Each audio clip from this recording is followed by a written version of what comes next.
근데 여러분, 우리를 너무나 잘 아시는 하나님께서는 우리를 향한 기대를 가지고 계시고, 그리고 그 기대치를 이미 정해 놓으셨습니다. 기대라고 하는 것은 상대에 대한 신뢰의 기초를 해요. 내가 저 사람을 기대한다. 저 사람은 내 편일 거야. 그리고 저 사람은 나에게 도움을 줄 수 있을 거야. 그래서 기대는 신뢰를 기초로 하는데, 그래서 부모와 자녀는 서로를 기대합니다. 사장과 직원도 기대를 해요. 이웃과 이웃도 기대를 하고 스승과 제자도 기대를 합니다. 기대는 말씀드렸던 것처럼 신뢰의 바탕을 두고 있습니다. 그래서 기대치가 이렇게 올라간다는 얘기는 신뢰가 더 끈끈해진다는 얘기고, 신뢰가 더 쌓인다는 얘기입니다. 여러분, 우리는 하나님의 기대치 안에서 살아갑니다. 하나님은 당신의 형상대로 우리를 지으셨습니다. 우리를 너무나 잘 아십니다. 우리가 우리 자신을 아는 것보다 하나님은 우리를 더 잘 아십니다. 그래서 우리에게 최고의 기대를 하고 계시고 최고의 기대치를 가지고 계십니다. 그래서 때로는 우리에게 은총을 베푸세요. 때로는 우리를 책망하세요. 그 책망에는 반전이 있습니다.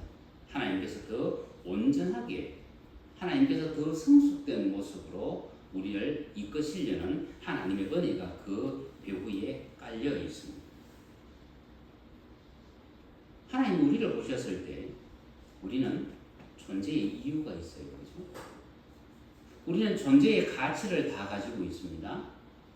동시에 우리는 존재의 목적을 다 가지고 있습니다. 그래서 오늘 본문의 말씀처럼 내가 내 눈에 보배롭고 존귀하며 내가 너를 사랑하고 내가 너와 함께하고 내가 너를 회복하고.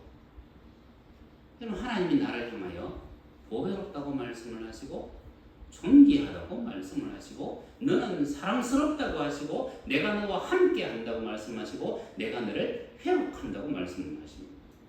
뭐가 있기 때문에? 하나님의 기대와 하나님의 신뢰가 있기 때문입니다. 여러분, 이 성경은 2000년 전에 기록이 끝난 책이에요. 3500년 전에 4000년 전부터 주어진 말씀이 2100년경에 다 끝난 말씀이에요. 자, 2000년 전 말씀이에요. 내가 이 말씀을 이렇게 읽을 때 우리는 자꾸 뇌리 속에서 어떤 생각을 하느냐 하면, 이스라엘 백성들에게 주신 말씀이다. 야, 이스라엘 백성들은 참 복 있는 사람이다. 그 당시에 살아갔던 그 사람들은 참 축복의 사람이다. 근데 이 말씀이 오늘 우리에게 주어진 말씀이라는 것을 우리가 확정한다 그러면 우리는 이 말씀을 읽을 때마다 감정이 벅차올라야 해요. 여러분, 오늘 읽었던 내가 내 눈에 보배롭고 존귀하며 내가 너를 사랑하였습니다. 이것은 제가 수도 없이 많이 읽었던 말씀이에요. 신학대학원 입학할 때 성경 시험을 치기 때문에 테이프로 듣고 암송하고 달달달달 했던 말씀이에요. 근데 그 감동이 없었습니다.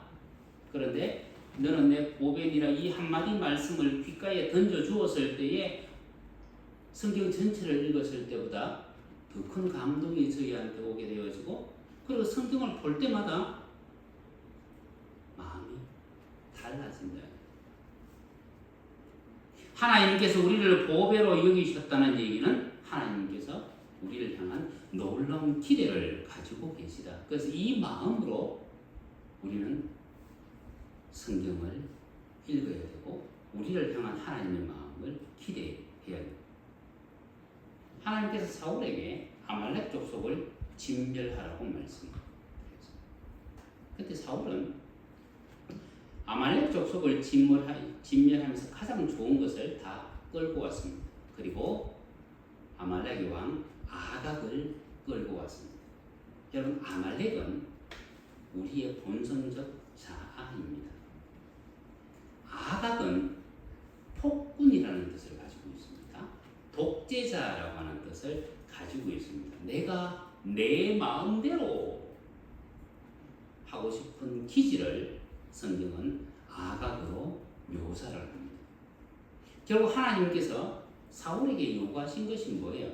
너희의 그 폭력성, 너희의 그 자아를 죽이라고 말씀을 하셨는데 사울은 그 자아를 그대로 살려서 지금 돌아왔습니다.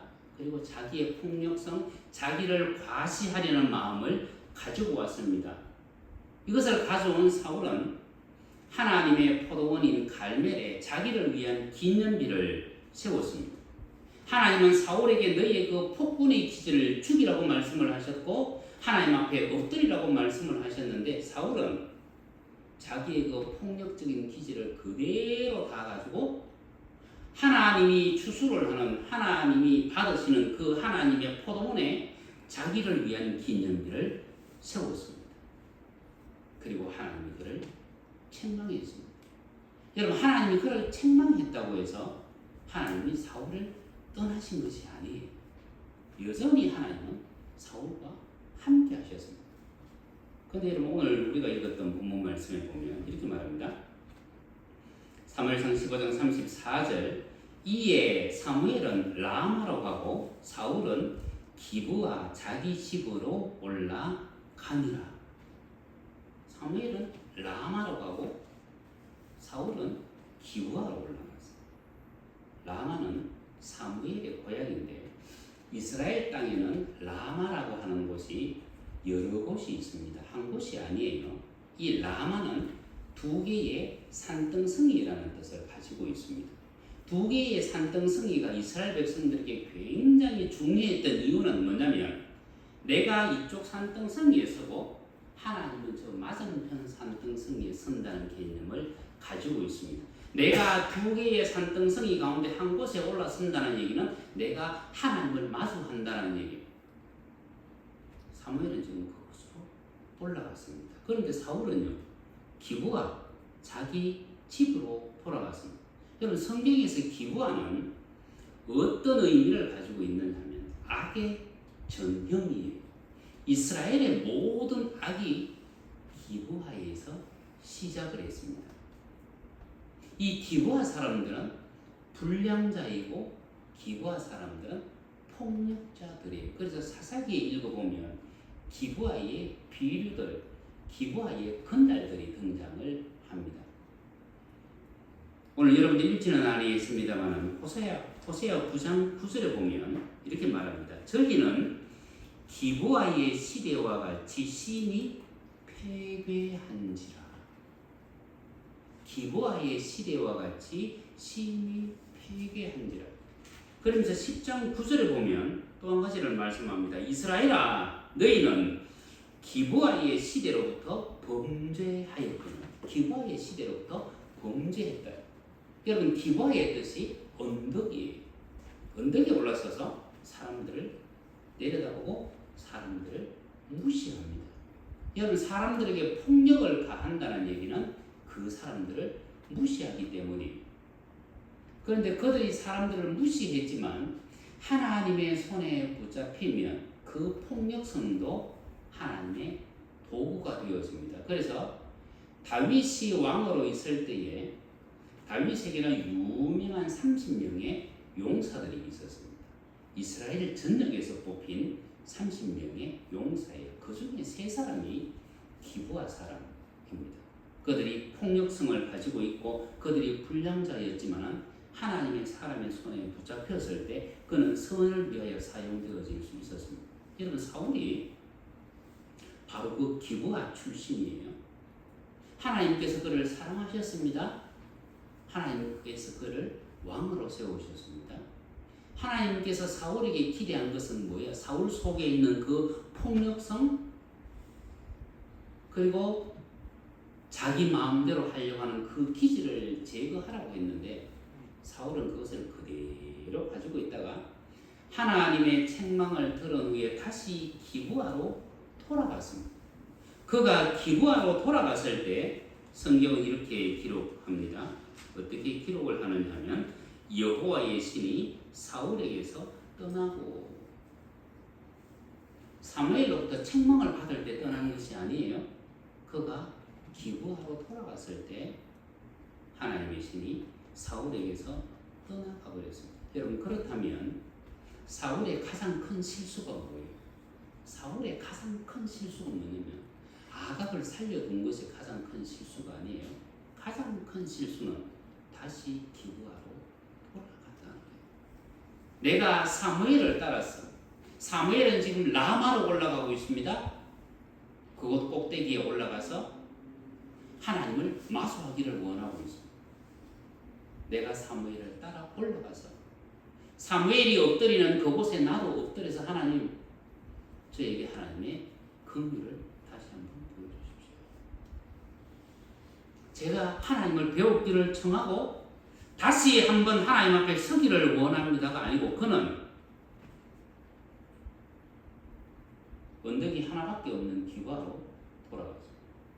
사람들을 무시하고 사람들에게 폭력을 가할 수 있는 곳으로 돌아가 버리고, 여러분, 우리는 하나님의 기대에 미치지 못하는 삶을 살 때가 굉장히 많습니다.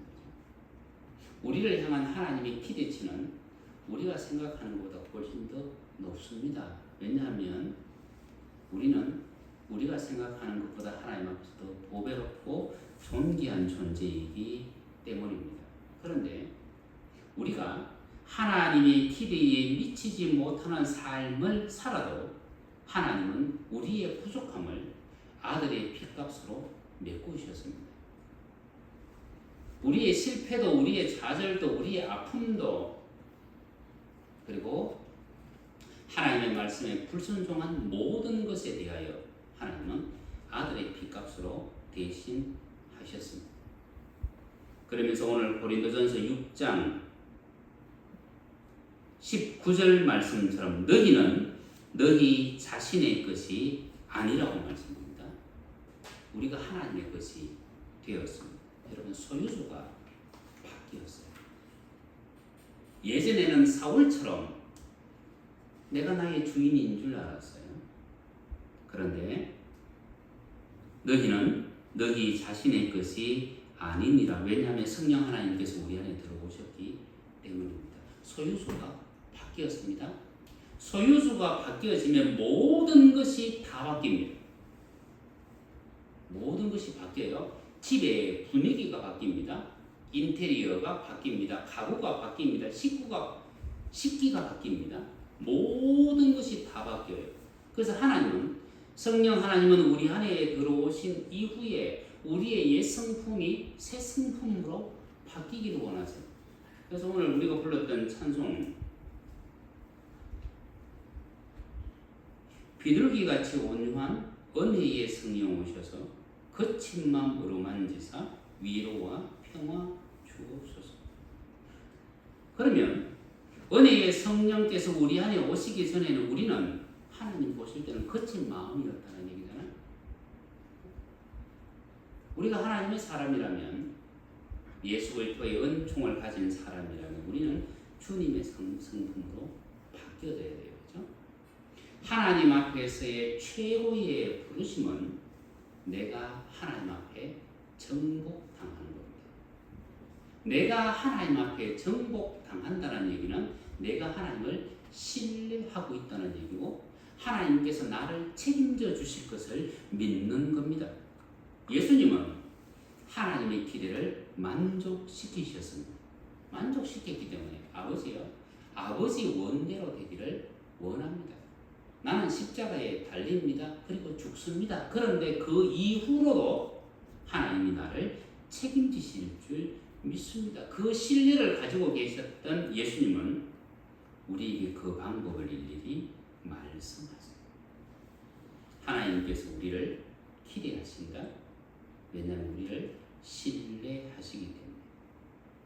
하나님, 내가 몸이 불편합니다. 그 불편함 속으로 찌그러들 필요가 없어요.